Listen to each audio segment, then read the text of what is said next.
Bienvenue à cette séance du mois de novembre, séance ordinaire. Donc, d'entrée de jeu, vous avez eu la nouvelle là, qu'on vous a partagée dès qu'on a su au niveau du rôle d'évaluation. Je vais prendre quelques temps pour expliquer un peu là, les tenants aboutissants là, du nouveau rôle qui va rentrer en vigueur le 1er janvier 2025. C'est important parce que je pense que c'est le rôle le plus important que la ville de Sainte-Marthe-sur-le-Lac a eu. Je sais qu'il y a des années où est-ce qu'on a eu du 20%. Je pense que même une année, on avait frôlé le 40% d'augmentation, mais cette fois-ci, on a un rôle d'évaluation à 49% d'augmentation. 49% d'augmentation, ben, ça découle du marché immobilier qu'il y a eu dans les dernières années. Fait que pour comprendre que pour arriver à ce rôle-là, dans le fond, c'est pas la ville qui a fait les estimations, mais c'est vraiment une firme indépendante qui selon les modalités, là, est arrivée avec une évaluation de l'ensemble de la ville. Et il faut comprendre que, dans le fond, là, ce qui a été là, évalué, c'est dans les années 2021, 2022, 2023. Et si vous regardez, c'est la période qui est après la pandémie. C'est la période où est-ce que le marché immobilier était juste carrément fou. On se rappelle que il y avait des gens là, des surenchères, là, ils pouvaient être 26 à faire des offres. C'était surenchère sur surenchère. Donc, les maisons qui se sont vendues à ce temps-là, ben, c'était de loin au-dessus de la valeur municipale. Donc, il faut comprendre que puis je vais prendre exemple ma maison, là, c'est un exemple concret, là. Ma maison est évaluée à 292 500. Je pourrais facilement la vendre 450 500 000. Ben là, dans le nouveau rôle, je monte de 65%. Elle va être à 448 000 dollars en évaluation. Donc, comme je vous dis, 2021, 2022, 2023, c'est la période où est-ce que l'évaluateur a pris la référence. Mais on a eu une hausse du marché incroyable. Mais entre 2023 et aujourd'hui, il n'y a pas une grande différence dans le marché. C'est pour ça qu'on est habitué de voir des évaluations municipales qui est vraiment en deçà du marché. Mais là, avec le nouveau rôle, on va avoir une évaluation municipale qui va se rapprocher beaucoup du marché. Si vous parlez à des courtiers immobiliers, l'année dernière, ben, facilement, quand ils regardaient l'évaluation municipale, ils pouvaient dire ben, on va la vendre 200 000, 250 000 de plus sur le marché. C'est sûr qu'avec le prochain rôle, il n'y a pas un courtier immobilier qui va dire bon, on va la vendre 200 000 plus cher. Ça, c'est sûr et certain parce que l'évaluation va avoir été chercher le marché. Fait que ceci dit, ça va être quoi l'impact sur votre compte de taxes? C'est sûr et certain que la Ville n'augmentera pas de 49% les taxes municipales. C'est sûr et certain parce que je tiens à ma vie puis ça ne me tente pas de me faire tirer des roches. Mais c'est sûr et certain que le but puis demain, on rencontre l'évaluateur qui va nous expliquer vraiment l'ensemble du portrait à Sainte-Marthe-sur-le-Lac.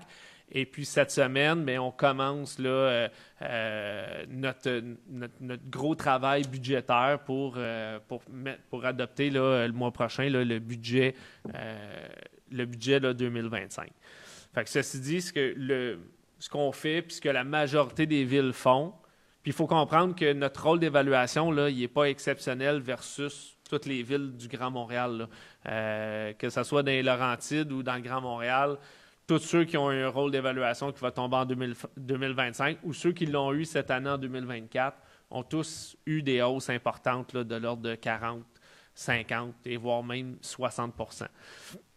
Donc, là, j'ai sauté, là, je m'en allais où là, déjà? Là? Oui, qu'est-ce qu'on va faire? Exact. Merci beaucoup de me ramener à l'ordre. Donc, comme je disais, il n'y a pas une corrélation avec la hausse directe là, du compte de taxes.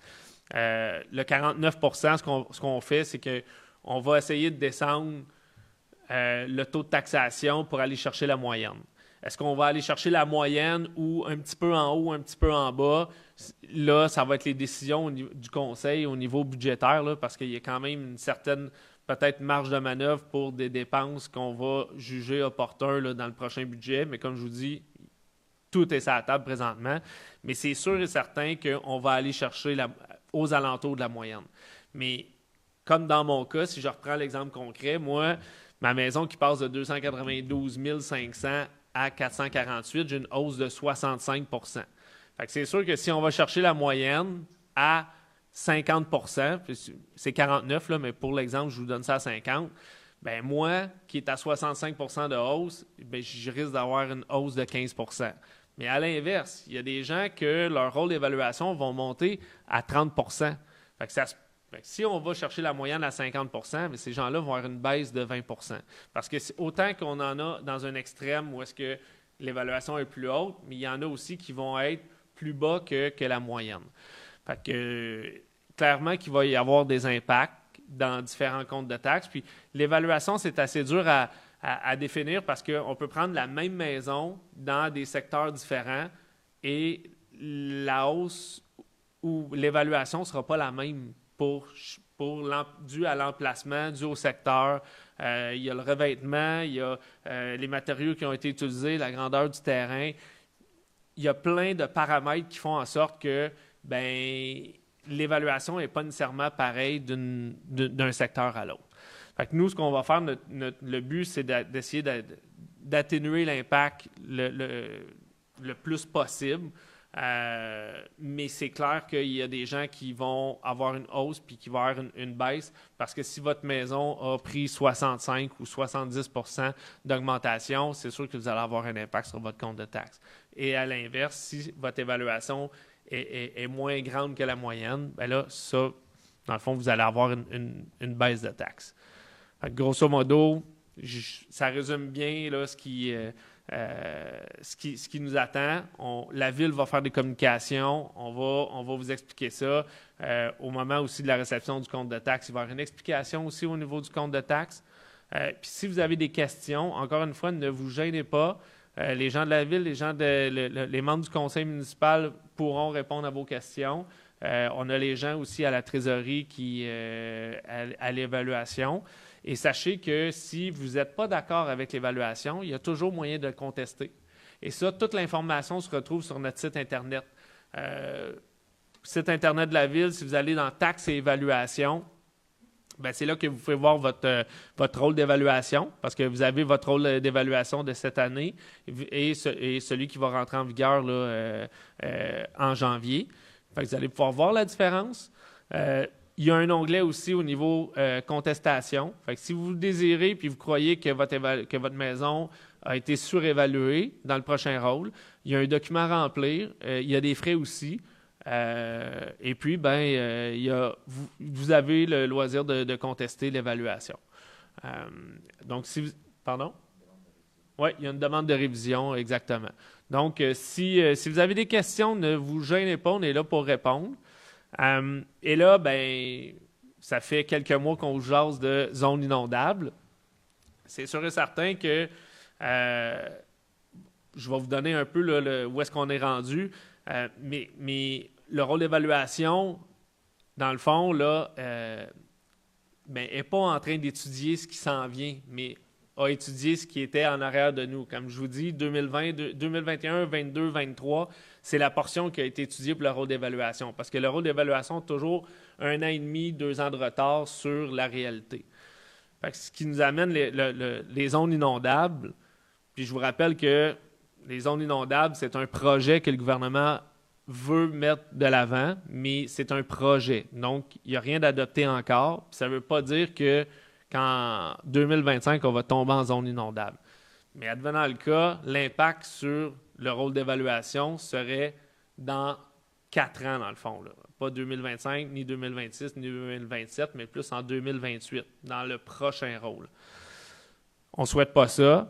Puis sachez qu'on travaille très fort présentement à faire en sorte de faire valoir le point de Sainte-Marthe-sur-le-Lac et des environs pour essayer d'atténuer l'impact le plus possible des zones inondables sur les citoyens de Sainte-Marthe-sur-le-Lac. Donc, On a déposé le mémoire, on était le 17 octobre. Officiellement, on a déposé le mémoire. C'est entre les mains du gouvernement. Puis le gouvernement est en train de travailler présentement à lire tous les mémoires qu'ils ont reçus. Donc, on a la CMM, la Communauté métropolitaine de Montréal, qui ont déposé un mémoire. Nous, la MRC, on a les villes avoisinantes aussi qui ont déposé des mémoires. Et après la lecture, ben, c'est sûr et certain que le ministère va travailler le règlement. Donc, puis là, ben, on a pu constater, d'après une vidéo de notre député, comme quoi que ben, le gouvernement s'enlignerait peut-être plus nécessairement en mars 2025, mais plutôt en automne 2025. Donc, on va continuer le travail, on va continuer nos représentations au gouvernement pour faire valoir le point que dans le fond, les 4 points qu'on a mis de l'avant dans notre mémoire, de faire reconnaître l'ouvrage de protection, de faire en sorte qu'on ait une zone supplémentaire, puis que, grosso modo, qu'on n'ait pas d'impact direct sur les citoyens qui sont touchés et qu'on ne soit pas en zone inondable, mais plutôt qu'on mette des paramètres en place, plan de gestion de risque, plan de mesures d'urgence et plan d'entretien de l'ouvrage de protection. Donc, pour le moment, il n'y a pas rien de nouveau au niveau des zones inondables, mais sachez qu'on continue à travailler et que vous avez aussi le devoir d'en jaser. Ne vous gênez pas pour faire de la représentation auprès des paliers supérieurs. Plus qu'on en parle, plus qu'on garde ça d'actualité, plus qu'on a de chances que le gouvernement retravaille le gouvernement en faveur des gens de Sainte-Marthe-sur-le-Lac. Ceci dit, si vous avez des questions, des commentaires, ne vous gênez pas. Les membres du conseil sont là. L'administration aussi est là pour y répondre. Et puis voilà. Donc, c'était mes 2 points d'entrée de jeu. Nous allons passer à l'ordre du jour. 1.1, adoption de l'ordre du jour. Il est proposé d'adopter l'ordre du jour tel que soumis. Qui le propose? Claire Wallot, je le propose. Période d'intervention. La première période d'intervention s'adresse uniquement pour les points qui sont à l'ordre du jour. Donc, je vais donner la parole aux gens dans la salle et ensuite, on va se tourner sur Facebook parce que, pour ceux qui ne le savent pas, on est en direct sur Facebook aussi. On retransmet l'Assemblée, puis on permet aux gens en ligne de poser des questions. Donc, si vous avez des questions qui se portent uniquement sur l'ordre du jour, on vous invite à aller à l'avant, de vous nommer, identifier votre rue de résidence et puis d'y aller avec votre question. Est-ce qu'il y a des gens qui désirent poser une question sur l'ordre du jour uniquement? Puis, il va y avoir une deuxième période d'intervention à la fin où est-ce que vous allez pouvoir parler de tout sujet qui vous intéresse. Oui.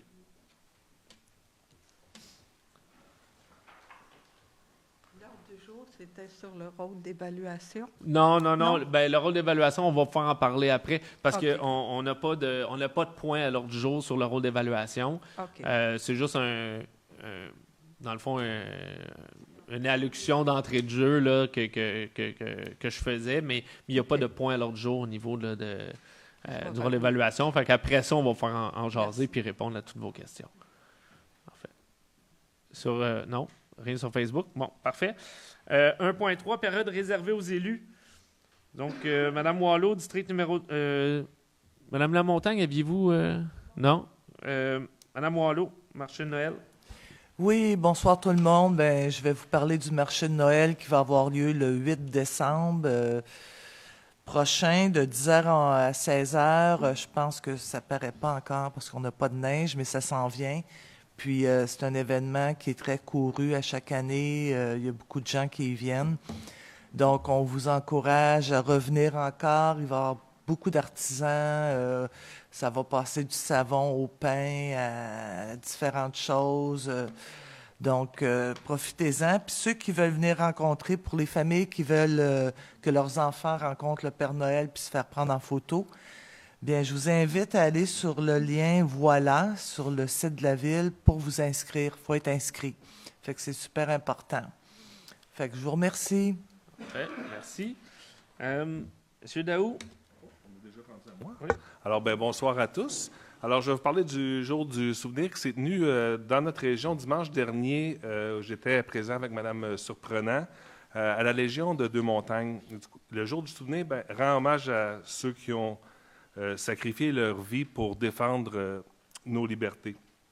C'est un moment de recueillement pour honorer les anciens combattants aussi. Alors, je ne sais pas si vous avez remarqué, mais depuis un an ou deux, on a l'ajout d'un coquelicot, un coquelicot blanc. Alors, celui-là est un symbole pacifiste qui vise à commémorer les victimes civiles de la guerre. Mais malheureusement, on n'apprend pas du passé. On a encore plusieurs guerres qui se déroulent présentement.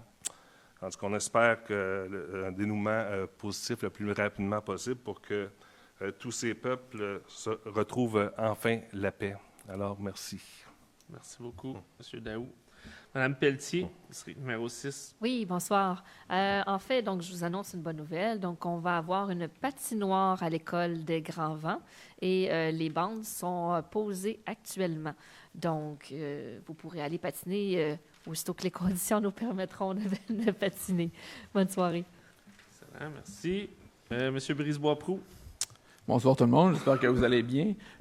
Qui disait justement marché de Noël, dit aussi guignoler. Je vais vous parler parce qu'il y a plusieurs dates importantes à garder en tête. Dès le samedi 23 novembre, les Chevaliers-Colomb vont organiser un barrage qui va se situer aux intersections du boulevard des Promenades et rue de la Prucheraie, qui est pas mal en face de notre garage municipal. Et il y aura un deuxième barrage la semaine suivante, soit le samedi 30 novembre, aux intersections du boulevard Lorette-Théoret et boulevard des Pins, tout juste avant l'entrée d'autoroute dans le nord-ouest de la ville. Par contre, si lors de ces deux samedis, vous ne passez pas par ce chemin-là, il y aura aussi le dimanche d'après, donc le dimanche 24 novembre, ainsi que le dimanche 1er décembre, où est-ce que vous allez pouvoir donner des denrées et aussi de l'argent, parce que, comme j'imagine vous en doutez, c'est très demandé, les paniers de Noël. On est choyé ici à la ville de Sainte-Marthe-sur-le-Lac que les Chevaliers-Colomb s'en occupent, mais comme à tous les années, il y a toujours plus de demandes, il y a plus de besoins. Donc, je vous encourage à participer cette année. Merci beaucoup. Excellent. Merci. Monsieur Boyer. Oui, donc bonsoir. Moi, je vais vous inviter à la fête des aînés qui va avoir lieu le 4 décembre prochain, en après-midi. Donc, ça va être un après-midi de surprises, de musique, de danse, d'animations diverses. Il va y avoir de la nourriture, des cafés, des thés, rafraîchissements. Et je serai présent avec mon collègue M. Daou du district 5. Donc, vous avez jusqu'au 24 novembre pour vous inscrire sur le site de la ville. Donc, au plaisir de vous voir le 4 décembre prochain. Excellent. Merci beaucoup. Ce qui termine la période réservée aux élus. Point 2, procès-verbaux. Il est proposé d'adopter le procès-verbal de la séance ordinaire du 9 octobre 2024 et les procès-verbaux des séances extraordinaires du 16 octobre 2024 et du 23 octobre 2024 tels que soumis. Qui le propose? Francis Limoges, je le propose. Fait 3.1, dépôt du rapport de la Commission de la circulation et de la mobilité. Madame Surprenant. Oui, bonsoir tout le monde. Je vais vous énumérer des sujets abordés lors de la dernière commission de la circulation et de la mobilité. Nous avons une demande d'installation d'un bollard de centre de rue et l'implantation d'une traverse piétonnière sur la rue Louise à l'intersection de la 32e avenue. Cette demande est à l'étude. Une demande d'installation d'un bollard de centre de rue sur la rue de la Mousson, entre les rues Saint-Raphaël et de l'Aquilon. Ce sera à revoir au printemps prochain. Demande d'ajout de cases supplémentaires de stationnement pour les personnes à mobilité réduite au centre communautaire. Cette demande est à l'étude. Demande d'interdire le stationnement lors de l'ouverture de la garderie située au 3240 chemin d'Oka sur la 44 avenue du côté est. Cette demande est à l'étude. Demande d'interdire le stationnement en tout temps à l'intérieur de la courbe sur la rue Jean.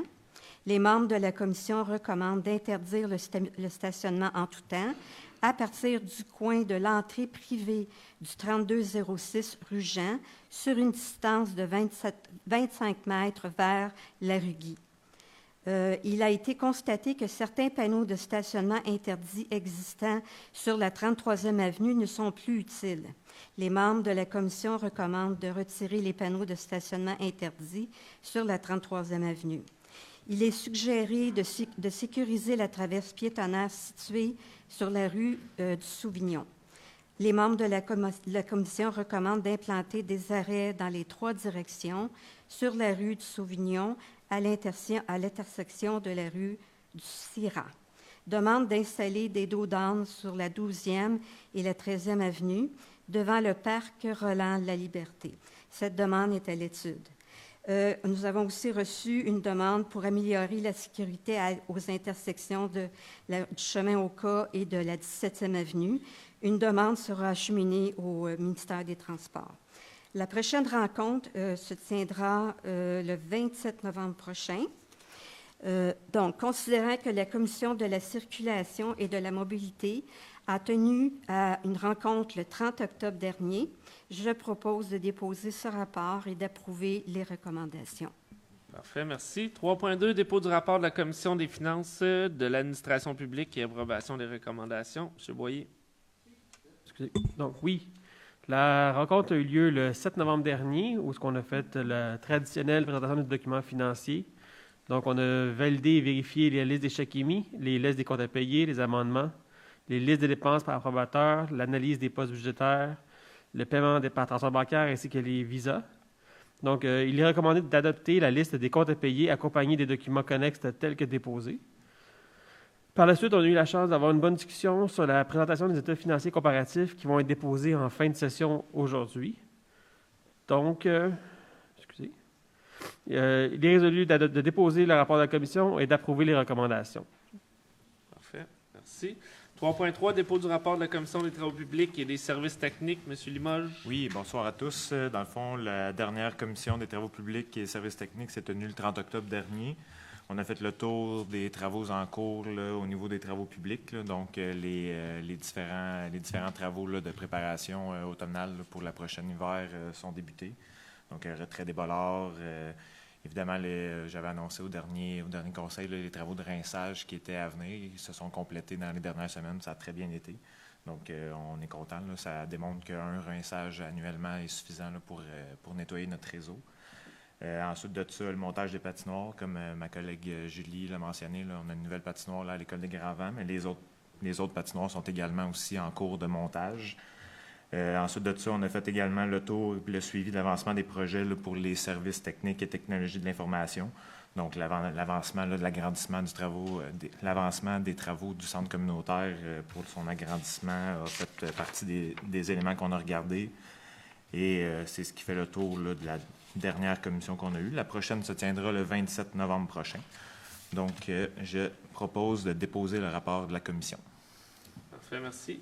3.4, dépôt du rapport de la Commission du développement économique et approbation des recommandations. Mme Pelletier. Oui, donc dans le fond, la réunion s'est tenue le 9 octobre. En fait, on a parlé du programme d'achat local. Donc, on a discuté de la mise en place d'une campagne d'achat local en collaboration avec le groupe JCL. Donc, une campagne qui aurait pour objectif de promouvoir les commerces et dynamiser l'économie locale. Donc, on va pouvoir, et on a mentionné qu'il serait important de diffuser l'information aux commerçants locaux. En lien avec tout ça, donc on a aussi proposé d'organiser un événement avec nos commerçants en 2025 où justement on pourra discuter du programme d'achat local. De ça en découle une recommandation. Donc, les membres de la Commission du développement économique recommandent d'organiser un événement réseautage avec les commerçants de la ville en 2025.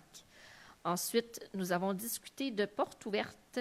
Donc, on a discuté de la possibilité d'organiser un événement porte ouverte pour nos commerçants afin qu'ils puissent faire découvrir leurs produits aux citoyens de notre ville. Donc, c'est une discussion qu'on va poursuivre à ce sujet. Dans d'autres sujets, on a aussi parlé de la possibilité d'offrir du mentorat pour les petits entrepreneurs, donc dans le cadre de la grande journée des petits entrepreneurs qui aura lieu cette année, le 1er juin 2025. J'ai écrit 2024, 2025. Donc, en fait, la possibilité que des entrepreneurs de la région puissent offrir du mentorat. Donc, c'est un sujet qu'on va discuter de nouveau. Donc, la prochaine rencontre de la commission aura lieu le 4 décembre. Alors, il est résolu de déposer le rapport de la commission et d'approuver les recommandations. Excellent. Merci beaucoup. 3.5, dépôt du rapport de la commission en environnement et de la mise en valeur des espaces verts. Approbation des recommandations. Madame Lamontagne. Oui, il y a eu une rencontre tenue le 28 octobre dernier. Nous avons eu quelques suivis, entre autres sur le projet de trame verte et bleue résiliente là, qui avance selon les délais normaux.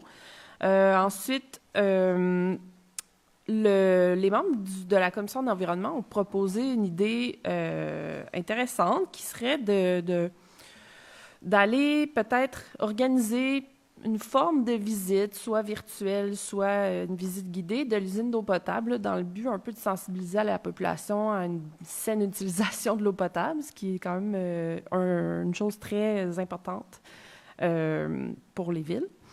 Et puis aussi de démontrer une sorte de transparence par rapport à ce qui est comment l'eau est traitée dans notre municipalité.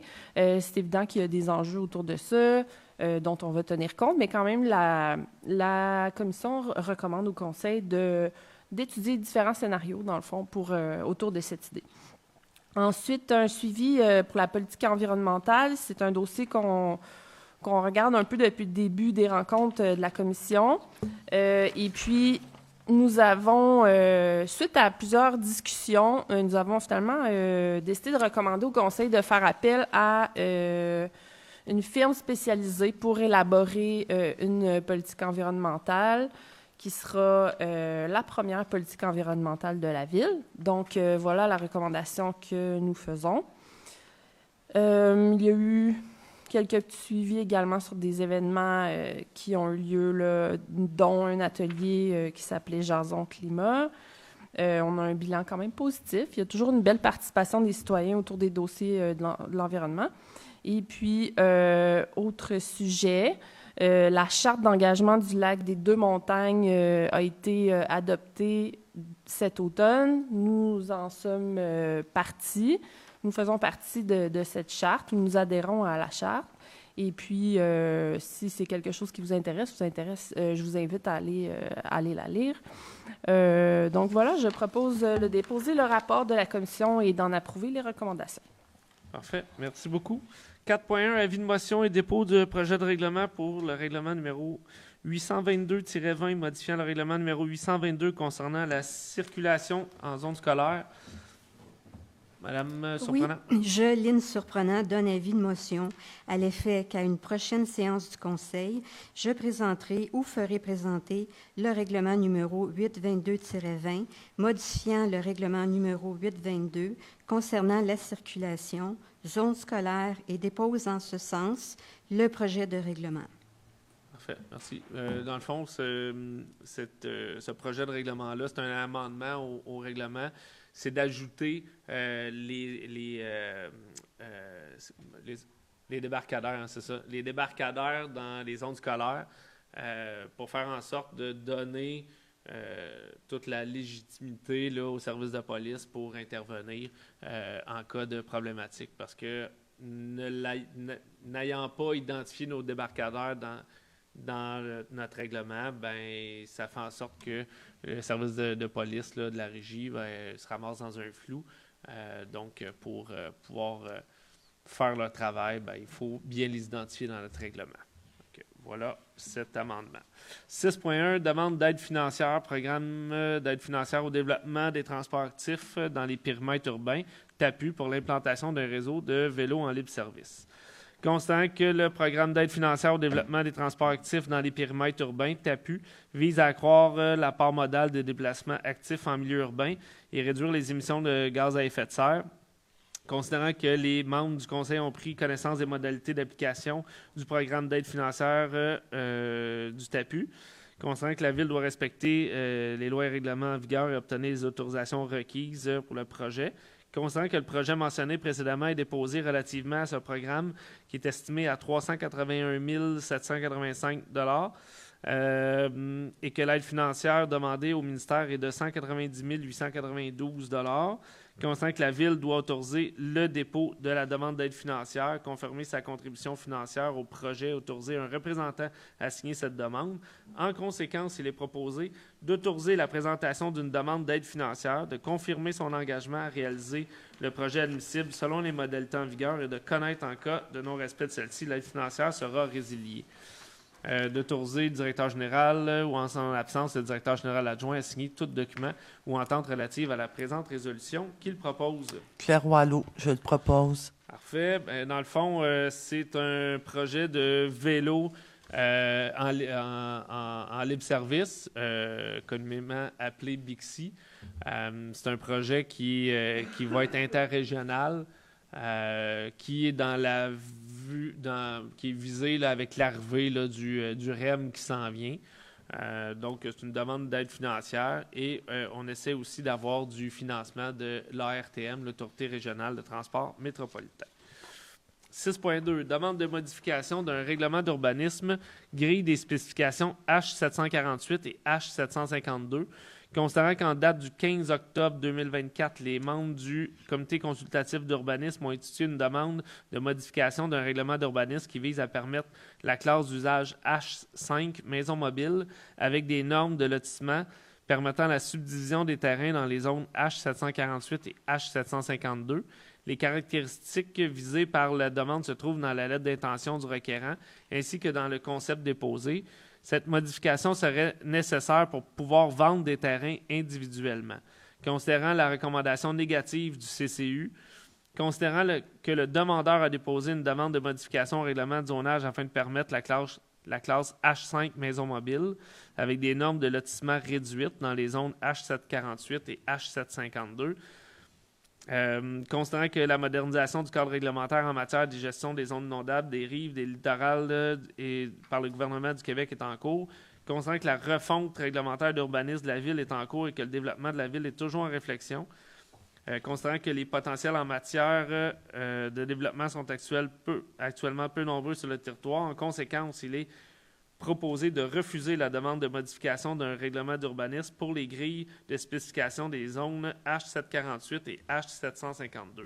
Qui le propose? Francis Limoges, je le propose. C'est un projet qui consistait le parc de maisons modulaires. C'est un grand lot. Dans le fond, les propriétaires du parc sont propriétaires du terrain.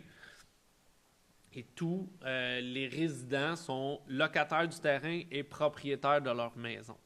Puis ce que les propriétaires voulaient, c'est de subdiviser les lots, alors qu'il n'y a pas de subdivision. Là, c'est comme un grand projet intégré, de subdiviser et de faire la vente des lots en gardant les maisons mobiles là, sur le terrain. Mais ça ne cadrerait pas avec la vision actuellement là, au niveau de l'urbanisme. Donc, c'est pour ça que le projet a été refusé par le conseil municipal.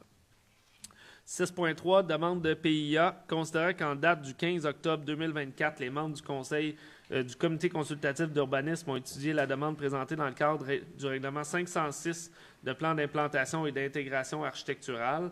Considérant la recommandation du comité consultatif d'urbanisme concernant la dite demande, en conséquence, il est proposé d'accepter les plans dont la liste est jointe à la présente résolution pour en faire partie intégrante, à savoir demande de PIIA numéro 2024-0028 au 3131E Chemin d'Oka, résolution du CCU, et d'accepter la demande de PIA telle que soumise pour permettre l'installation de 2 enseignes, soit une enseigne à plat sur un pylône pour le commerce Drive and Go. Donc, qui le propose? Marc-André Daou, je le propose, Monsieur le maire. Parfait. On a eu une interrogation quant au français là, de cette annonce-là. On n'a pas eu de retour, je pense, où ça a été difficile les communications avec l'Office, avec le ministère là, de... Je ne sais pas quel ministère, l'Office de la langue française, mais je sais qu'il y a une nouvelle législation qui va faire en sorte que d'ici, je pense, 1 an ou 1 an et demi, les commerçants vont devoir là, avoir des affiches à prédominance en français. Donc si c'est pas fait là, ça va être fait au Si cours c'est des pas fait là, prochaines. ça devra être fait plus tard. Parfait. 7.1.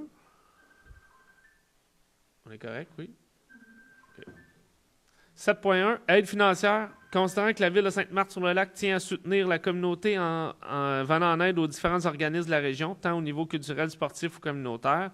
En conséquence, il est proposé d'accorder une aide financière aux organismes suivants: Fondation Diapason, École de vocation musicale, 50 $, Club de photo Sainte-Marthe-sur-le-Lac, 1 000 $, Café parenthèse, frigo communautaire, 1 500 $. Qui propose la résolution? Julie Pelletier, je le propose. Parfait. 7.2, autorisation pour la tenue de barrage routier, Guignolé 2024. Considérant que la Ville de Sainte-Marthe-sur-le-Lac souhaite permettre aux Chevaliers de Colomb, Conseil 95-92, de tenir une collecte de fonds pour la Guignolé 2024. En conséquence, il est proposé de permettre la tenue de barrage routier pour la Guignolé de 9h à 16h aux endroits suivants. Donc, le samedi 23 novembre, à l'intersection du boulevard des Promenades et de la rue et du chemin de la Prucheraie. Samedi, le 30 novembre, intersection du boulevard Lorette-Théoré et du boulevard des Pins. De permettre aux Chevaliers de Colomb, Conseil 95-92, d'installer leur roulotte à l'entrée du garage municipal afin de recueillir les dons de denrées et d'argent lors de ces 4 journées, soit le 23, 24 et 30 novembre, ainsi que le 1er décembre 2024. Qui propose la résolution? Bien surprenant, je le propose. Parfait. Donc, depuis quelques années, les Chevaliers de Colomb ne font plus de porte-à-porte pour ramasser les denrées. La ville a grossi, le manque de bénévoles a fait en sorte que le choix a été fait ainsi là, par les bénévoles là, des Chevaliers de Colomb. Donc, les Chevaliers, depuis quelques années, s'installent à un endroit et vous invitent à venir porter les denrées. Donc, les Chevaliers vont être au garage municipal là, les 23 et 24, samedi, dimanche 23 et 24, et le 30 novembre et le 1er décembre. Donc, à ce moment-là, si vous avez un panier, si vous avez, c'est ça, vous revenez de l'épicerie, bien, faites un détour par le garage municipal. Les Chevaliers de Colomb vont vous accueillir à bras ouverts et vont récolter vos données pour en faire des paniers de Noël. Et pas juste des paniers de Noël, mais aussi avoir une réserve là, pour les mois qui vont suivre après Noël, parce que bon, il y a des gens que c'est pas juste à Noël qui ont des problématiques, mais c'est au courant de l'année. Et les Chevaliers de Colomb viennent en aide aux gens, aux Martelacois et Martelacoises, aux familles Martelacoises tout au long de l'année. Donc, soyez généreux, on vous invite à participer grandement. Et si vous avez du temps à donner aussi, les Chevaliers de Colomb sont ouverts aussi à vous accueillir en tant que bénévole. Donc, ne vous gênez pas. Là, vous avez l'information sur le site Internet, j'imagine. On va faire une publication pour la Guignolée. Madame Aymon, oui. Clin d'œil, oui. Excellent. Donc, l'information va être diffusée là, sur nos plateformes. 7.3, embauche à la direction générale. Considérant que le Conseil a convenu de combler le poste à la direction générale, considérant que, suite à l'affichage de ce poste, la Ville a reçu plusieurs candidatures, considérant que le comité de sélection a recommandé une candidature, en conséquence, il est proposé d'entériner l'embauche de Mme Stéphanie Bellil à titre de directrice générale de la Ville de Sainte-Marthe-sur-le-Lac, d'autoriser le maire à signer l'entente intervenue entre les parties. Qui propose la résolution? Alex Brisebois-Pou, je le propose. Excellent, merci. Donc, en remplacement de M. Brisebois, nous avons nommé Mme Stéphanie Bellil, qui est parmi nous dans la salle. Donc, bienvenue chez nous et on a très hâte de débuter là, à travailler avec vous. L'entrée en fonction se fera en janvier, au retour des vacances des fêtes. Donc, on a très hâte de vous accueillir chez nous, Mme Bellil. Merci. Excellent. 7.4, Journée internationale des bénévoles, 5 décembre 2024. Considérant que plus de 2,3 millions de bénévoles s'impliquent quotidiennement au Québec, considérant que la Ville de Sainte-Marthe-sur-le-Lac reconnaît l'impact indéniable de cette implication bénévole, considérant que l'implication de ces bénévoles a un fort impact sur le dynamisme de notre milieu de vie, considérant que l'implication de ces bénévoles contribue à assurer un filet social et humain pour les personnes vulnérables vivant sur notre territoire, considérant que l'ONU a déclaré en 1985 que la journée du 5 décembre devenait la journée internationale des bénévoles.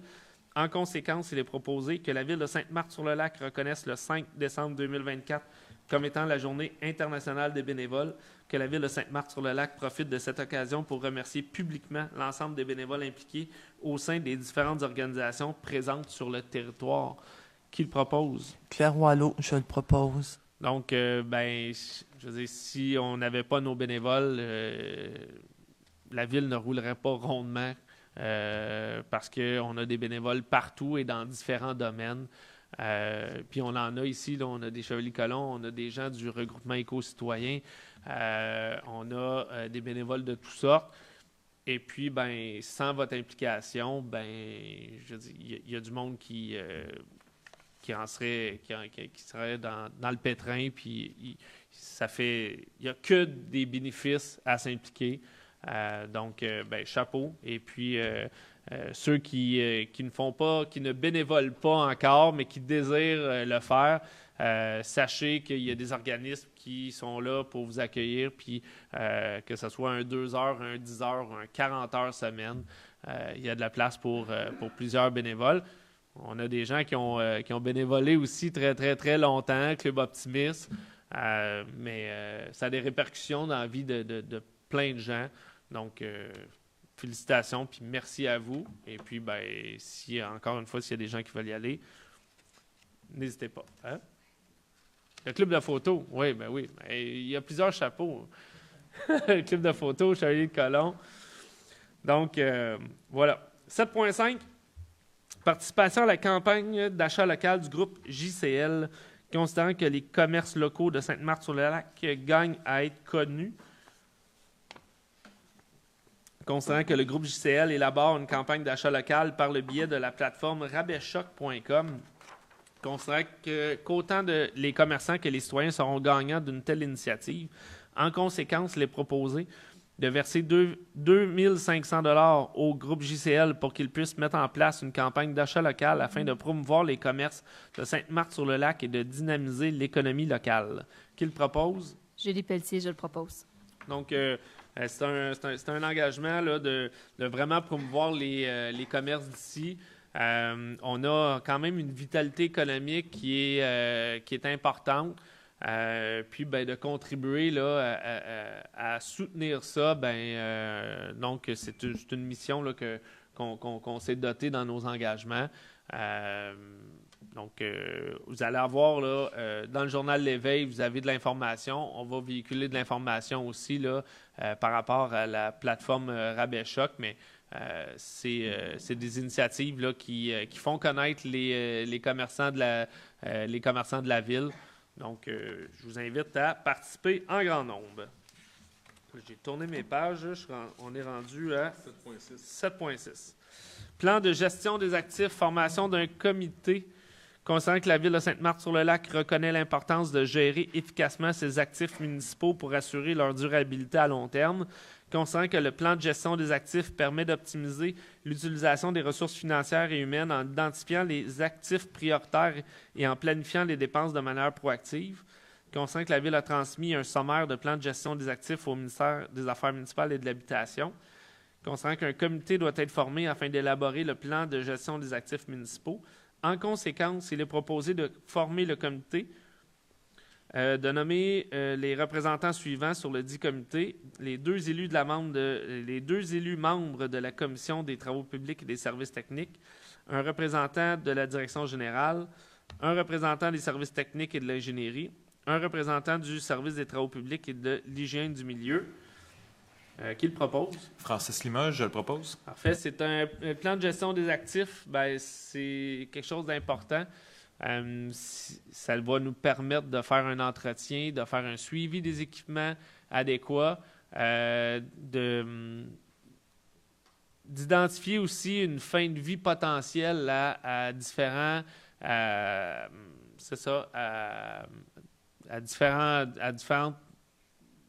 Équipement, oui, c'est ça. Merci de me souffler les réponses. J'oublie mes mots, mais c'est hyper important parce que si on ne fait pas un entretien efficace, si on n'a pas un suivi de nos équipements, de le changer en catastrophe, c'est souvent plus onéreux que si on est capable de voir la fin de vie. Puis en plus, si on est capable de gagner 1 an ou 2 ans de vie sur nos équipements, on va rentabiliser nos investissements. Donc, ce plan-là va contribuer à ça. 7.7, retrait du domaine public, disposition de divers biens appartenant à la Ville. Considérant que la Ville a procédé au changement de plusieurs véhicules désuets, considérant que, conséquemment, il y a lieu de retirer certains équipements du domaine public. En conséquence, il est proposé que la Ville de Sainte-Marthe-sur-le-Lac procède au retrait des articles suivants de son domaine public. Un Ford Escape 2010 et un Ford Ranger 2010. Qui le propose? Alex Brisebois-Proux, je le propose. Donc, ces véhicules-là seront mis à l'encan prochainement. Il y aura un avis public là, qui va sûrement découler là, de la Ville là, qui en temps et lieu. 7.8, séance du Conseil, année 2025. Considérant que le Conseil municipal doit tenir une séance ordinaire du Conseil une fois par mois, en vertu de l'article 319 de la Loi sur les cités et villes, il est proposé de tenir les séances du Conseil municipal pour l'année 2025 aux dates suivantes, à savoir le mercredi 15 janvier 2025, mercredi 12 février 2025, mercredi 12 mars 2025, mercredi 9 avril 2025, mardi 13 mai 2025, mercredi 11 juin 2025, mercredi 9 juillet 2025, mercredi 13 août 2025, mercredi 10 septembre 2025, mercredi 1er octobre 2025, mercredi 12 novembre 2025 et le mercredi 10 décembre 2025. Ces séances se tiendront ici à l'Hôtel de Ville. Est-ce que ça doit être marqué dans la résolution, l'endroit, M. Pilon?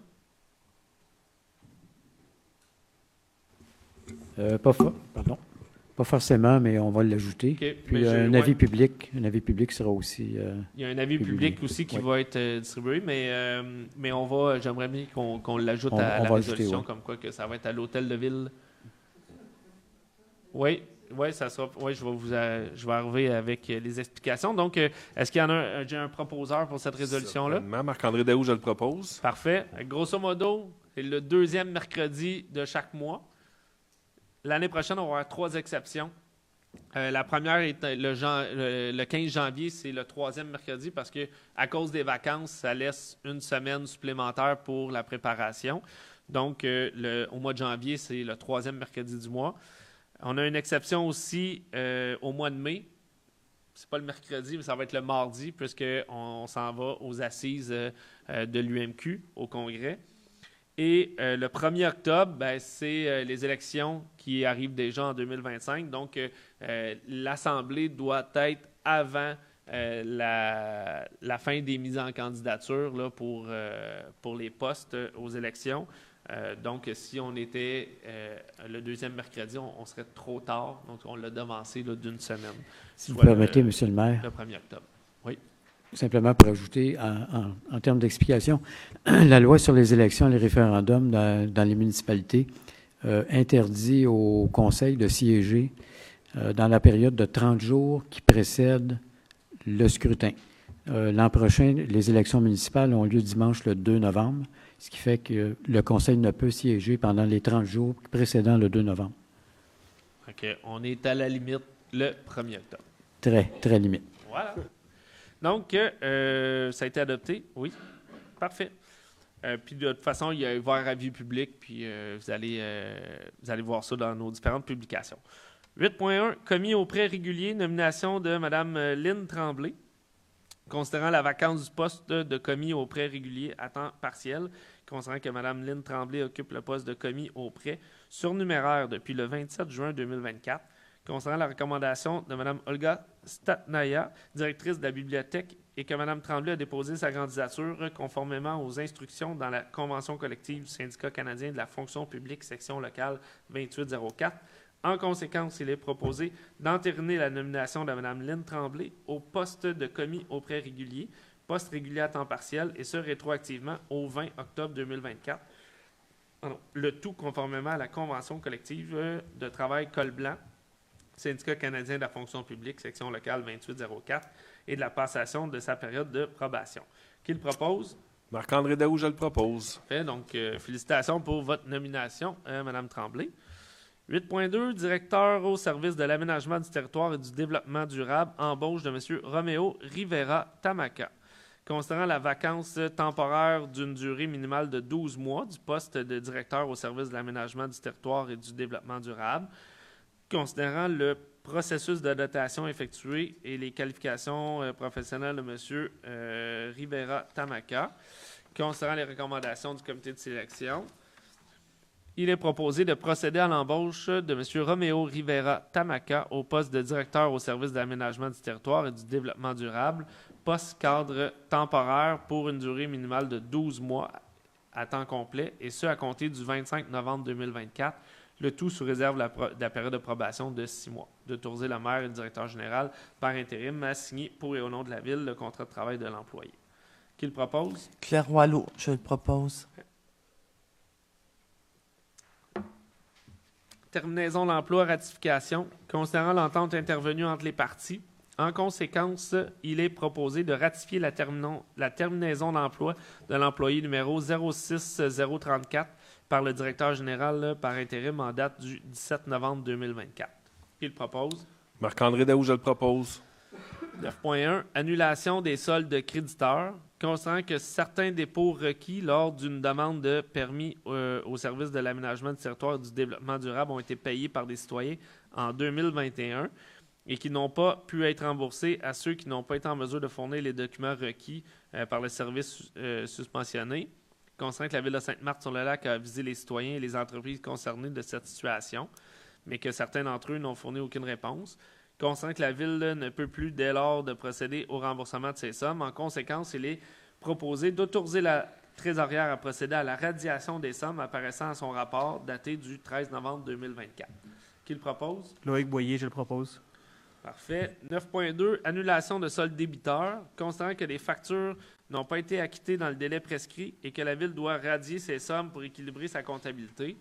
En conséquence, il est proposé d'autoriser la trésorière à procéder à la radiation des sommes apparaissant à son rapport daté du 13 novembre 2024. Qui le propose? Loïc Boyer, je le propose. Fait que ce sont des créances de petits montants qui traînent depuis des années. Ça coûterait beaucoup plus cher d'aller chercher cet argent-là. Donc, on fait... dans le fond, on abroge, on radie là, ces sommes-là. Et le contraire aussi, il y a des gens qui devaient venir chercher des documents puis qui ne sont pas venus. Donc, on radie aussi ces sommes-là de la comptabilité. 9.3, liste des comptes à payer. Il est proposé d'adopter les listes des comptes à payer en date du 13 novembre 2024. Registre des chèques émis, fonds d'administration totalisant la somme de 60 662,70 $. Liste des paiements effectués par transfert bancaire totalisant la somme de 1 419 165,44 $. Liste des comptes à payer, fonds d'administration totalisant la somme par chèque de 790 719,87 $. Et par paiement direct de 2 146 359,30 $. De plus, que la trésorière soit autorisée à effectuer le paiement des sommes dues à ses fournisseurs. Qui le propose? Loïc Boyer, je le propose.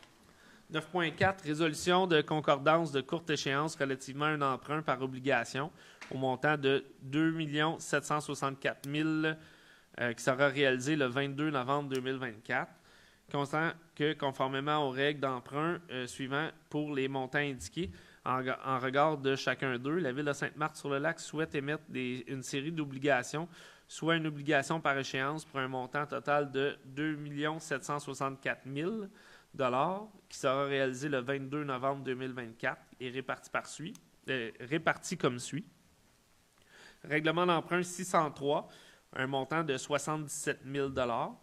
Le règlement d'emprunt 647 au montant de 19 000 $ et règlement d'emprunt 708 au montant de 2 668 000 $. Constatant qu'il y a lieu de modifier les règlements d'emprunt, constatant que, conformément au premier alinéa de l'article 2 de la loi sur les dettes et emprunts municipaux pour des fins de cette émission d'obligations pour les règlements d'emprunt, la Ville de Sainte-Marthe-sur-le-Lac souhaite émettre un terme plus court que celui originellement fixé à ces règlements. En conséquence, il est proposé que le règlement d'emprunt indiqué au premier alinéa du préambule soit financé par les obligations, conformément à ce qui suit. Donc, on a des obligations,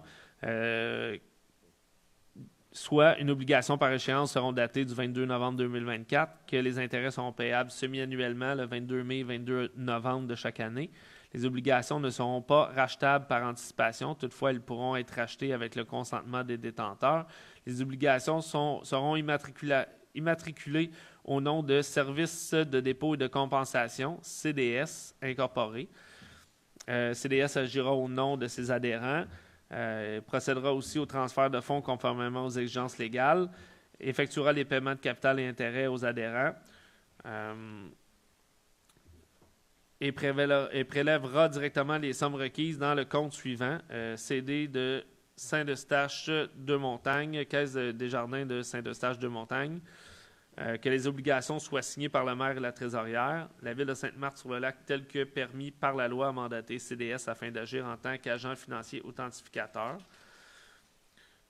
Donc, quand ce qui concerne les amortissements annuels de capital prévus pour les années 2030 et suivantes, les termes prévus dans le règlement d'emprunt 603, 647 et 708 soient plus courts que celui originellement fixé, c'est-à-dire un terme de 5 ans à compter du 22 novembre 2024, lieu du terme prescrit pour les 10 amortissements, chaque émission subséquente devant être pour le sol ou partie du sol sur l'emprunt. Okay. Qui le propose? Francis Limoges, je le propose. Parfait. Donc, c'est usuel, là, à chaque fois qu'on refinance un règlement d'emprunt ou on en finance un, on doit aller sur le marché des obligations. C'est voilà. Puis il y a une deuxième résolution, celle qui suit, est en lien aussi avec les règlements d'emprunt. Soumission pour l'émission d'obligations. Constatant que la Ville, conformément au règlement d'emprunt 603, 647 et 708, la Ville de Sainte-Marthe-sur-le-Lac souhaite émettre une série d'obligations par échéance. Constatant que la Ville de Sainte-Marthe-sur-le-Lac a demandé à cet égard par l'entremise du système électronique service d'adjudication et de publication des résultats à titre d'emprunt émis aux fins du financement municipal des soumissions pour la vente d'une obligation datée du 22 novembre 2024 au montant de 2 764 000 $, constatant qu'à la suite de l'appel d'offres public pour la vente de l'émission désignée ci-dessous, le ministère des Finances a reçu 4 soumissions conformes, le tout selon l'article 55 de la loi sur les cités civiles. Donc, pardon? Oui, 555, j'ai dit quoi? Ah, OK. Pardon, il me manquait une centaine, 5 centaines. Financière Banque nationale, donc au prix à 98,51, coût réel à 4,109 %. BMO Nesbitt Burn, prix à 98,282, coût réel à 4,1243 %. Valeur immobilière Desjardins, prix à 98,228, coût réel à 4,16713 %. Valeur mobilière Banque Laurentienne, prix 98,3561, coût réel à 4,19075 %. Constatant que le résultat du calcul des coûts réels indique que la soumission présentée par la financière Banque nationale est plus avantageuse. En conséquence, il est proposé que le préambule de la présente résolution fasse partie intégrante comme s'il était ici au long reproduit, que l'émission d'obligations au montant de 2 764 000 $ de la Ville de Sainte-Marthe-sur-le-Lac soit adjugée à la firme financière Banque nationale incorporée, que la demande soit faite à ce dernier de mandater CDS pour l'inscription en compte de cette émission, que CDS s'ajuste au nom des adhérents comme agent inscripteur, que CDS procède au transfert des fonds conformément aux exigences légales et que le maire et la trésorière soient autorisés à signer les obligations visées par la présente émission, soit une obligation par échéance. Qui le propose?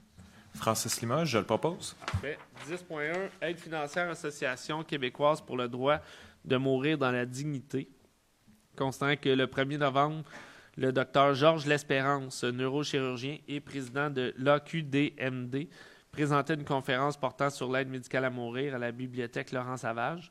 Considérant qu'aucun honoraire ou frais de déplacement n'ont été versés au docteur L'Espérance pour la présentation de cette conférence offerte gratuitement au Martelacqua, en conséquence, il est proposé d'octroyer un montant de 100 $ à l'Association québécoise pour le droit de mourir dans la dignité en guise de soutien et de remerciement pour la conférence offerte aux citoyens Martelacqua. Qui le propose? Marc-André Daou, je le propose. 10.2, aide financière Chevalier de Colomb, vente de livres usagés 2024. Considérant que la bibliothèque Laurent-Savage a une section permanente dédiée à la vente de livres usagés au profit de la guignolée des Chevaliers de Colomb. Considérant que les Chevaliers de Colomb organisent annuellement une vente de livres usagés en collaboration avec la bibliothèque lors des Journées de la culture, dont tous les profits sont remis à leur guignolée. Considérant que les livres vendus proviennent majoritairement des documents élagués par la bibliothèque.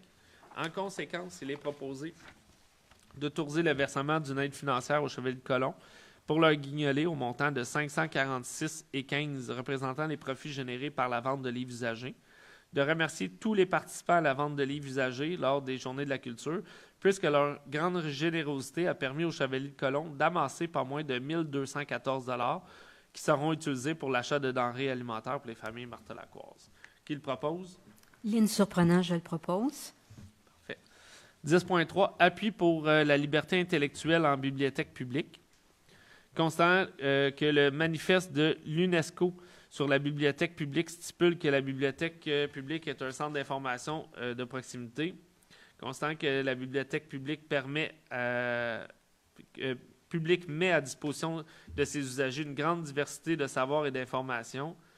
Considérant que la bibliothèque publique est une composante essentielle des sociétés de la connaissance qui s'adaptent en permanence aux nouveaux moyens de communication pour remplir ses missions, fournir un accès universel à l'information et en favoriser l'appropriation par toutes et par tous. Considérant que la bibliothèque publique offre au public un espace accessible pour la production de connaissances, le partage et l'échange d'informations, de la culture et de la promotion de l'engagement citoyen. Considérant qu'en fournissant le lieu, les ressources et le personnel aptes à les soutenir à la bibliothèque permet à tous les individus, tout au long de leur vie, peu importe leur âge, leur statut social et leur provenance, de se former et de combler leurs besoins de connaissances, d'information et de perfectionnement. La bibliothèque est au cœur de la vie des gens. Considérant que, comme proclame l'UNESCO, ainsi que la table permanente de concertation, les bibliothèques québécoises, dans la Déclaration des bibliothèques québécoises, la raison d'être de la bibliothèque est d'assurer un accès libre et illimité à la connaissance, la pensée, la culture et l'information, notamment grâce à la gratuité. Considérant que le même manifeste de l'UNESCO déclare que les collections et les services ne doivent être soumis à aucune forme de censure idéologique, politique ou religieuse, ni à aucune pression commerciale. Considérant que plusieurs situations partout à travers le monde laissent craindre pour le rôle fondamental des bibliothèques de diffuser des contenus diversifiés dans le respect de la liberté intellectuelle et d'expression. En conséquence, il est proposé qu'afin de garantir un accès au savoir et à la culture de la population québécoise, la Ville de Sainte-Marthe-sur-le-Lac reconnaît officiellement les bibliothèques publiques comme des lieux reflétant la diversité des points de vue. L'expertise du personnel des bibliothèques publiques pour gérer la sélection et la diffusion des collections, la nécessité de soutenir et d'appuyer le personnel des bibliothèques publiques dans le choix des œuvres composant leur collection et de ne pas céder à la pression de censure et de demander de demandes de retrait qui pourraient cibler des institutions. Qui le propose? Priscilla Lamontagne, je le propose. Parfait, merci. Je pense que c'est important parce que on le voit là, un peu partout dans le monde, puis on n'a pas à aller bien loin, là, juste l'autre bord de la frontière. On le voit, là, il y a des retraits de certains livres parce que ça ne va pas dans la lignée de pensée de certaines personnes en autorité. Je pense que ça n'a pas sa place. Une libre expression puis un libre choix, c'est ce qu'on prône ici. Donc, il fallait passer cette résolution-là pour faire je vais utiliser un anglicisme, là, mais un statement là, au niveau des bibliothèques. Vous êtes en accord, Mme Lamontagne? Oui. 12.1, ajout de panneaux de signalisation. Considérant la tenue de la Commission de la circulation et de la mobilité en date du 30 octobre 2024, il est proposé d'autoriser l'installation d'un panneau de stationnement interdit en tout temps à l'endroit suivant, à l'intérieur de la courbe de la rue Jean, d'autoriser l'installation des panneaux arrêt aux endroits suivants, rue du Sauvignon dans les 3 directions, à l'intersection de la rue du Sierra du côté sud. Qui le propose?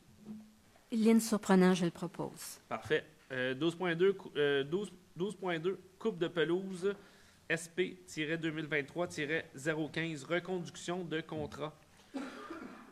Considérant que le mercredi 13 septembre 2023, par sa résolution 2023-09-286, le Conseil octroyait le contrat pour la coupe de pelouse à l'entrepreneur Interpavé, considérant que le dit contrat prévoyait une clause de reconduction, considérant la recommandation de M. Xavier Leblanc, directeur des Travaux publics et de l'hygiène du milieu.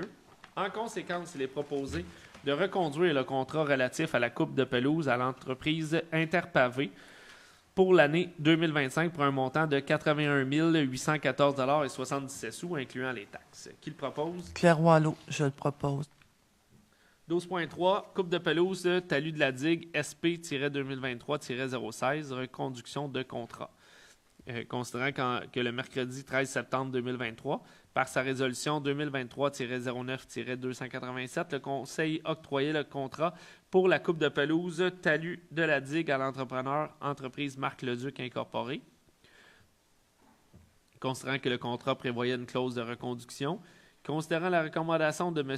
Xavier Leblanc, directeur des Travaux publics et de l'hygiène du milieu, il est proposé de reconduire le contrat relatif à la coupe de pelouse talus de la digue à l'entreprise Marc Leduc Incorporée pour l'année 2025 pour un montant de 104 665,06 $, incluant les taxes. Qui le propose? Claire Wallot.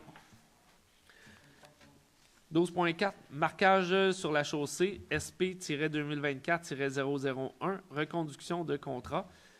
Considérant que le mercredi 13 mars 2024, par sa résolution 2024-03-080, le Conseil octroyait le contrat pour le marquage sur la chaussée à l'entreprise MRQ.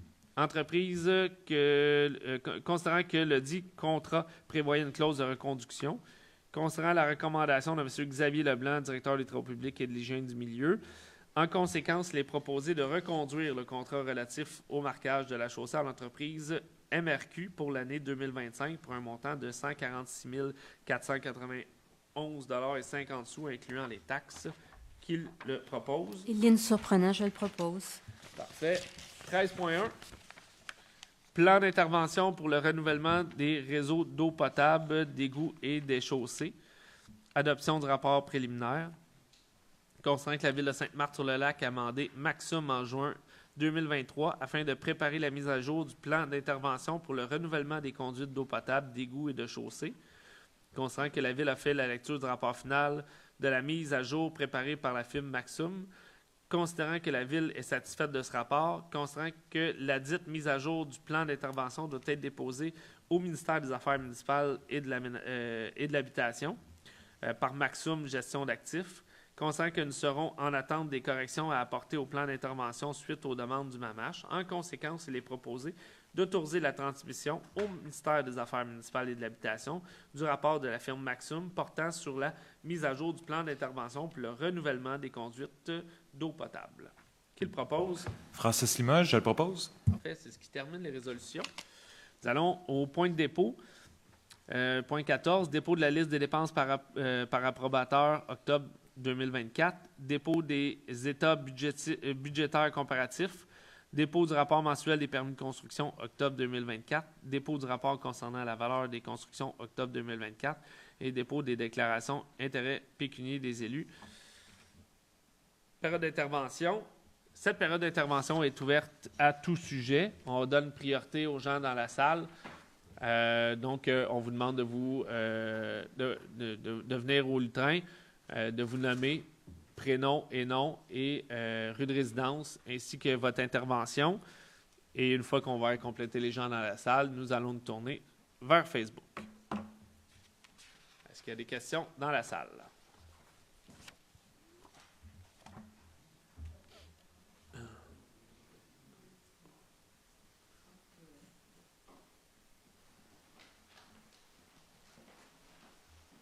Bonjour. Mon nom est Lisa Graziano. J'habite au 259 7e Avenue. Oui. Si je suis venue, c'est parce que j'ai vu le courriel que vous avez envoyé par rapport au rôle d'évaluation. Exact. Puis, je trouvais que nous, on était à 235 500 et on va passer à 389 500. Et mes yeux, ils ont fait « Oui. Qu'est-ce qui arrive là? » Est-ce que le compte de taxes va suivre l'augmentation du rôle d'évaluation?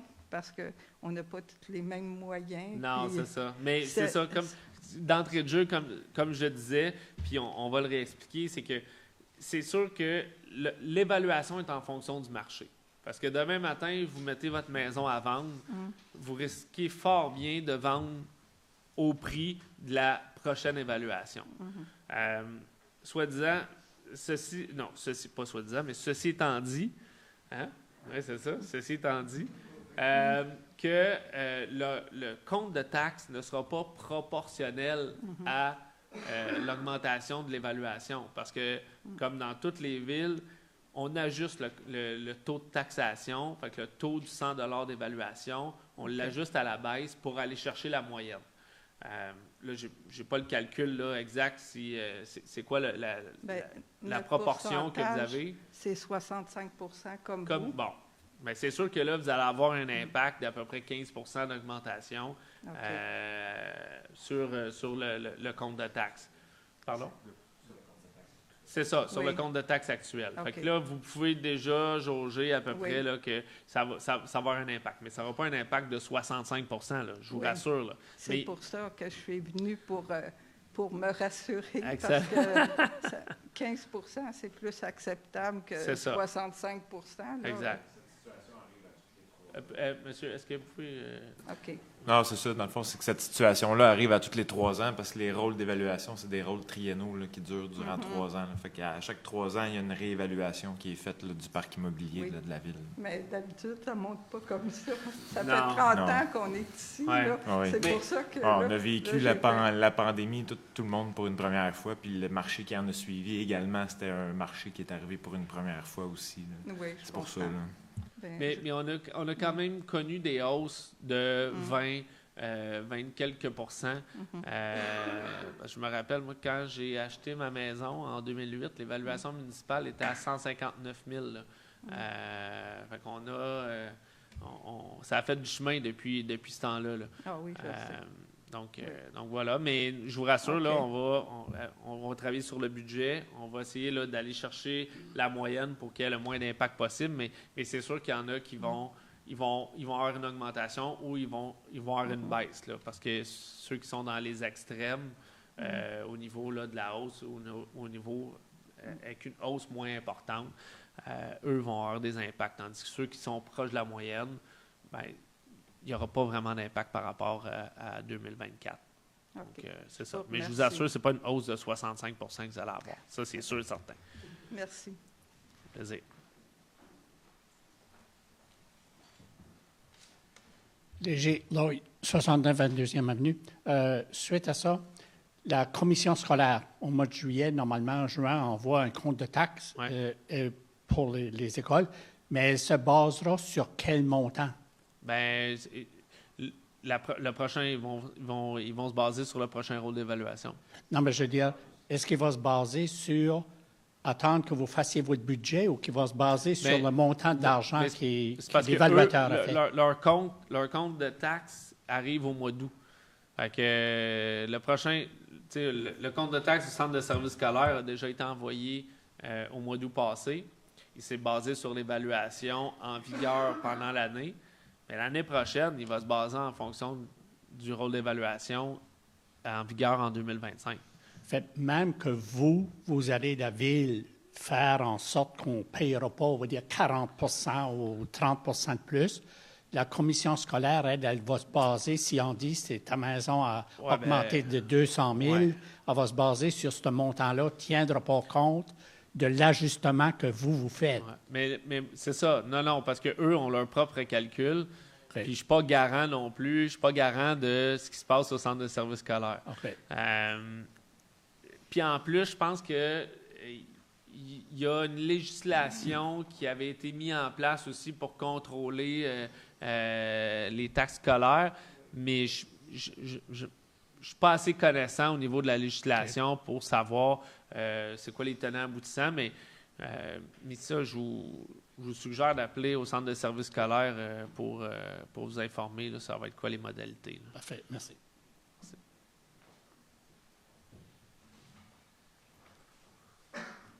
Michel Allison, 20e Avenue, dans le domaine. Est-ce qu'on va avoir la même augmentation qu'une maison régulière, étant donné que ce sont des maisons modulaires? Pas nécessairement.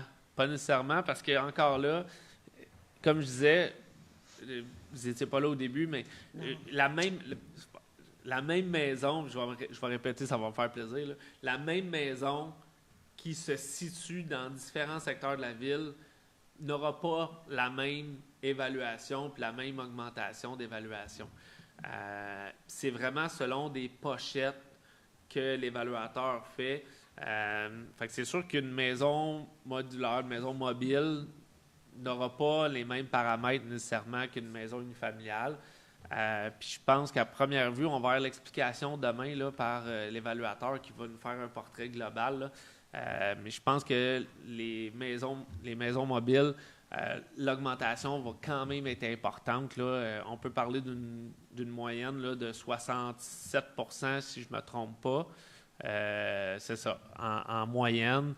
Fait que c'est ça. Fait que c'est sûr et certain que les plus touchés risquent d'être les plus vieilles maisons que ça fait longtemps qui n'ont pas été évaluées et qui n'ont pas été qui ont pas eu du marché vraiment. Mais encore là, puis je dis pas que les maisons mobiles, c'est des vieilles maisons, là, aucunement, mais c'est si dans un secteur, il n'y a pas eu beaucoup de transactions, puis vous n'avez pas eu la visite d'évaluateur, vous n'avez pas fait de rénovation, vous avez passé sous le radar là, dans les 10 dernières années, c'est sûr qu'il y a un rattrapage à faire, c'est sûr et certain. Mais on regarde le prix des maisons mobiles qui se vendent. Je veux dire, en 2018, ça se vendait 102 000, 125 000, 130 000. Aujourd'hui, sur le marché, ça se vend 325 000.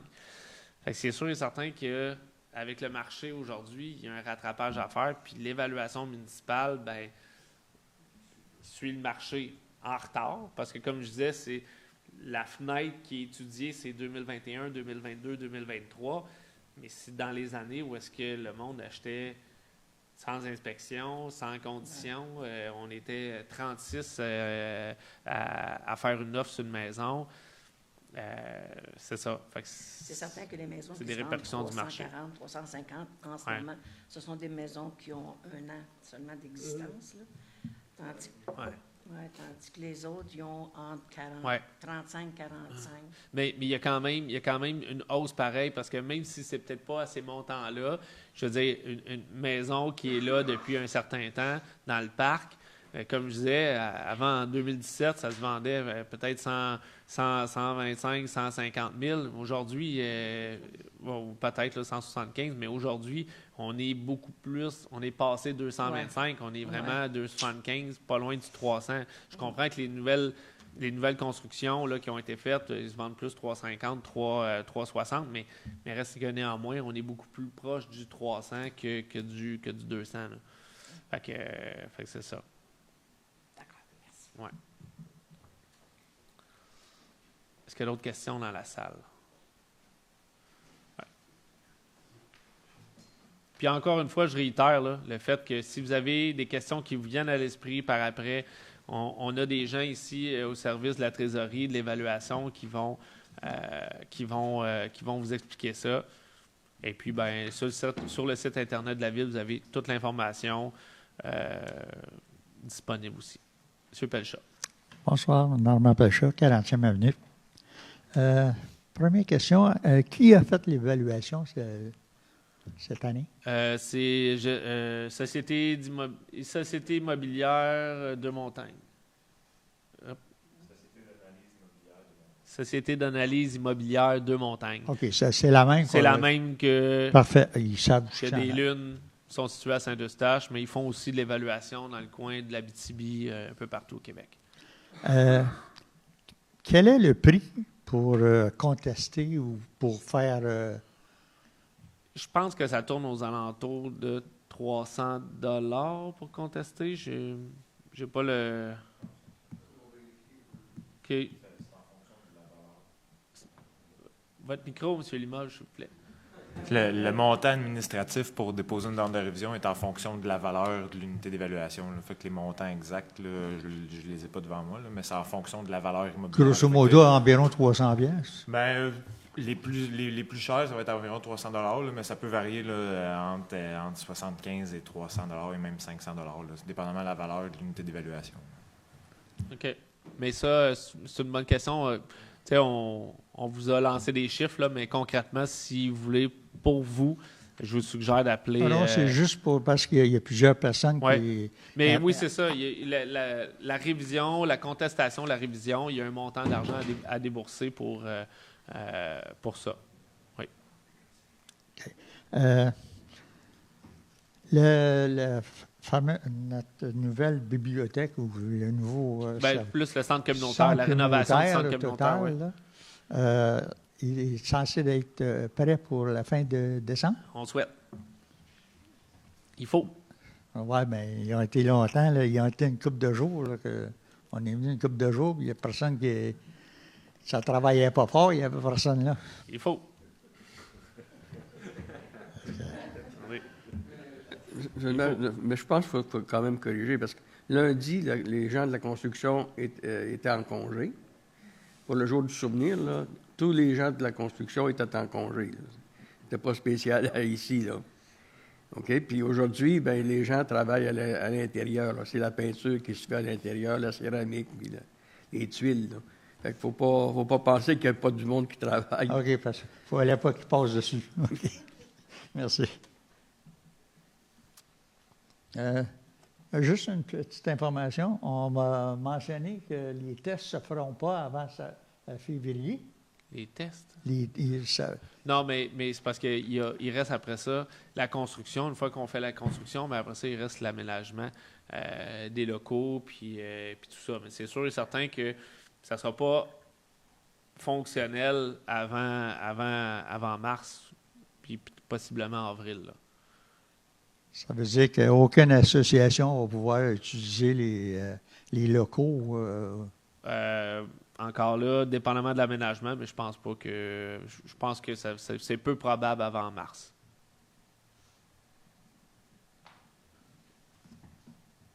Okay. Si j'ai bien compris, on n'a plus l'ancien directeur, il est parti. Ça, on s'en jasera tantôt. Merci. Merci.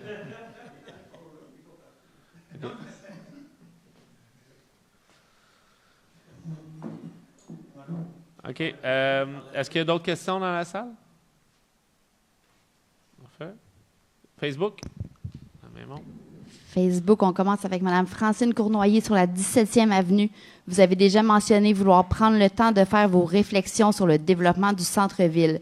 Ce ne sont pas que les promoteurs qui veulent de nouveaux logements, mais aussi vos citoyens. Ouais. J'aimerais donc savoir combien de temps encore va durer le RCI et est-ce que vous allez prendre des mesures pour construire plus de logements au centre-ville et à Sainte-Marthe-sur-le-Lac pour contrer la crise du logement?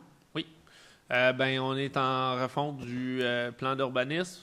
Refonte plan de zonage, refonte réglementaire. On est en règlement de contrôle intérimaire aussi sur l'ensemble du chemin d'Oka.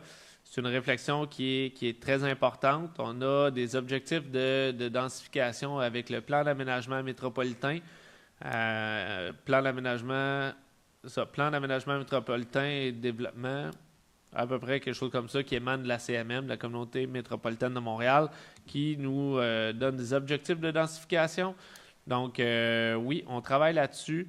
Et puis, dès qu'on va déposer et puis qu'on va adopter notre plan d'urbanisme, on va faire des actions en conséquence là, pour libérer le RCI. Mais oui, le but, c'est d'arriver et d'avoir une planification intelligente de l'implantation de résidentiels et aussi de commerce sur notre artère commerciale qui est le chemin Loca. Maintenant, M. Stéphane Lapierre sur le boulevard Lorette-Théoret au sujet du règlement sur le stationnement en période hivernale. Est-ce que la Ville a comme objectif d'évaluer de nouvelles technologies, applications ou sites Web qui permettraient de communiquer aux citoyens la permission ou la restriction de stationner la nuit lorsqu'il n'y a pas d'opération de déneigement? Pour cette année, non. Mais on a quand même ça en tête. Il s'agit juste aussi d'avoir à l'interne un processus justement pour mettre ça en place. Présentement, on n'est pas enclin à faire ça pour l'hiver 2024, début 2025. Mais c'est un point qui est regardé. Il va falloir qu'on regarde ça comme il faut parce que ça ne veut pas dire que c'est possible partout. Il y a des rues qui sont excessivement peu larges au sud du chemin Loca. Donc c'est pas une décision qu'on peut prendre là, sur le coin d'une table, mais oui, il va y avoir une réflexion là-dessus. Mais c'est sûr qu'il n'y aura pas de projet en ce sens-là pour cet hiver. Madame Natacha Dupont sur la rue de l'Érablière qui a plusieurs questions, dont une sur le stationnement en période hivernale. Donc, je vais vous épargner la lecture comme vous venez juste de répondre. La deuxième question, voilà quelques mois, nous sommes venus au conseil à propos de la hauteur du jardin communautaire en arrière de notre maison. Les directeurs du garage municipal ont rencontré mon mari, mais nous n'avons pas eu de suivi suite à cette visite. Dans quelques semaines, nous allons avoir la neige. À la fonte de la neige, l'eau débordera sur notre terrain. À quand les travaux pour rectifier cette situation? OK. Je peux pas vous dire parce que ça se passe au service technique et travaux publics, là, mais on va faire un suivi là-dessus pour voir où est-ce que ça en est rendu le dossier. Là, puis il y a quelqu'un qui va pouvoir communiquer avec vous là, pour la suite des choses. Madame Dupont avait également une question concernant le rôle d'évaluation. Nous avons été surpris, comme tout le monde, de voir le prix de notre maison augmenter de 200 000 $ à votre nouveau taux de 2025-2027. L'augmentation ne fonctionne pas avec les services que nous recevons. Oui, mais ce n'est pas en fonction des services. Ça, c'est le compte de taxes qui est en fonction des services. L'évaluation est en fonction du marché. Pour de la taxation, c'est sûr que la taxation est en fonction des services qu'on a. Mais l'évaluation, comme je dis, c'est en fonction du marché. Puis, le marché, après la pandémie, a juste complètement débalancé puis a fait en sorte qu'aujourd'hui, on a des hausses d'évaluation qui reflètent cette portion-là. C'est tout pour Facebook, M. le maire. Excellent. Je vous remercie beaucoup. Je vous souhaite une belle soirée et je nous souhaite de vous voir en grand nombre contribuer à la Guignolée à la fin de semaine du 23, 24 et du 30 novembre et 1er décembre. Soyez généreux.